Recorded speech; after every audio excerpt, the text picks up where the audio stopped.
Sir ನೀವು ಅವರು ಸಮಕಾಲೀನರು, ನಿಮ್ಗಿಂತ ಒಂದು ವರ್ಷ ಜಾಸ್ತಿ ಎಸ್ ಎಂ ಕೃಷ್ಣ ಅವರಿಗೆ. ಒಂದು ವರ್ಷ ನನಗೇನು ದೊಡ್ಡವರು. ಮತ್ತು ಈ ವಿರುದ್ಧ ಪಾರ್ಟಿಗಳಲ್ಲಿ ರಾಜಕಾರಣ ಮಾಡ್ಕೊ ಬಂದರೂ ಕೂಡ ನೀವು ಅವರು ಯಾವತ್ತೂ ಕೂಡ ವೈಯಕ್ತಿಕ ನಿಂದನೆ ಆಗಲಿ ದ್ವೇಷದ ರಾಜಕಾರಣ ಆಗಲಿ ಇರಲಿಲ್ಲ. ಇಲ್ಲ, ಹಾಗಿದ್ದರೆ ನಾನು ಅವ್ರನ್ನ ರಾಜ್ಯಸಭಾ ಮೆಂಬರ್ ಮಾಡ್ತಾಯಿದ್ದೆ. ನಾವು ಖಂಡಿತ ಇಲ್ಲ.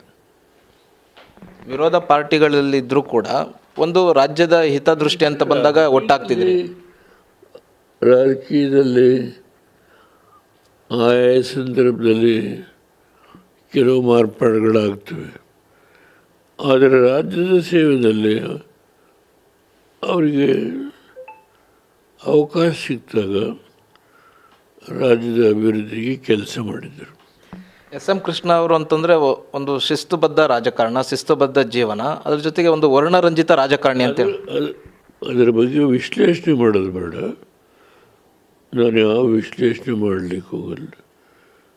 ಅವರು ಸುದೀರ್ಘವಾಗಿ ಎಲ್ಲ ಅನೇಕ ಸ್ಥಾನಗಳನ್ನು ಅನುಭವಿಸಿದ್ದಾರೆ. ಆ ಸ್ಥಾನದಲ್ಲಿ ಕೂತು ರಾಜ್ಯದ ಅಭಿವೃದ್ಧಿಗೆ ತಮ್ಮದೇ ಆದಂಥ ಸೇವೆ ಸಲ್ಲಿಸಿದ್ದಾರೆ. ಅವ್ರದ್ದೊಂದು ವಿಚಾರ ಅಂತಂದರೆ ಅವರು ಮುಖ್ಯಮಂತ್ರಿ ಆಗಿದ್ದಾಗ ರಾಜ್ಕುಮಾರ್ ಅವರ ಅಪಹರಣ ಹೆಚ್ಚು ಅವರಿಗೆ ಕಷ್ಟವನ್ನು ತಂದುಕೊಟ್ಟಂತಹ ದಿನಗಳಂತ. ಅವರು ನಮ್ಮನ್ನು ಬಿಟ್ಟು ಹೋಗಿದ್ದಾರೆ. ಅವರ ಆತ್ಮಕ್ಕೆ ಶಾಂತಿ.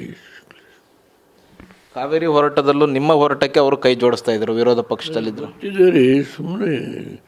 ಅವರು ನಮ್ಮ ಸ್ವಾಮಿಗಳು ಅವರು ಪಾದಯಾತ್ರೆ ಮಾಡಿದ್ದು ಗೊತ್ತು.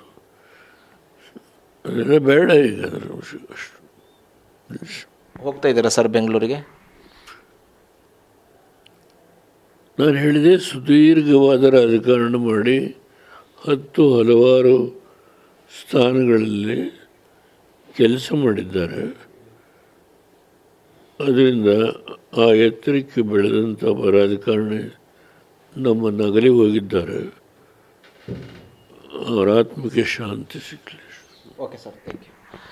ಇದು ಮಾಜಿ ಪ್ರಧಾನಿ ಎಚ್ ಡಿ ದೇವೇಗೌಡರ ಮತ್ತು ಕ್ಯಾಮ್ರಾ ಪರ್ಸನ್ ಅಜಯ್ ಜೊತೆಗೆ ಹರೀಶ್, TV9 ನವದೆಹಲಿ.